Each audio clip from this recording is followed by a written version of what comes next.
Firm છે આમ તો, અને હું અહીંયા જે આવેલો છું ને એ ફર્મ જે મેં કીધું હતું એ સાનવી એન્ટરપ્રાઇઝ છે. એના સિવાયની મારી બીજી 2 ફર્મ છે. એમાંથી એક ફર્મ છે એમાં એ છે સાગર એક્વાકલ્ચર, અને એમાં ઓલમોસ્ટ સ્ટાફ જે છે મારો 100 થી 125નો સ્ટાફ છે.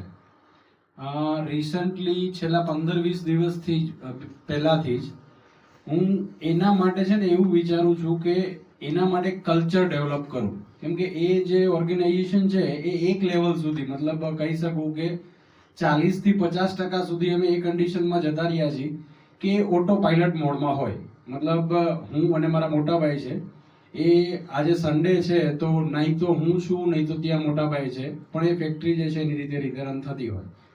એટલે આ સિસ્ટમ જે છે એ અત્યારે ઓલરેડી ત્યાં સુધી પહોંચી ગઈ છે, અને હવે અમને લોકોને ડેવલપ કરવું છે કે કલ્ચર, કે જે ત્યાં છે ને લોકો પોતાની જે કહેવાય કે પ્રોડક્ટિવિટીથી કામ કરે, પોતાના એન્થુઝિયાઝમથી કામ કરે.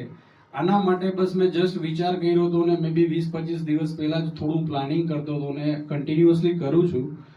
અને અહીંયા તો છે ને આ પ્રોગ્રામ જે 5S વાળો છે એ મારો 3-4 વાર કેન્સલ થયો, અને વારે છે ને અહીંયાથી મને કોલ આવતો કે શું સર તમે આવો છો, હું હા પાડું તો અહીંયાનો પ્રોગ્રામ કેન્સલ થાય એમ કરીને.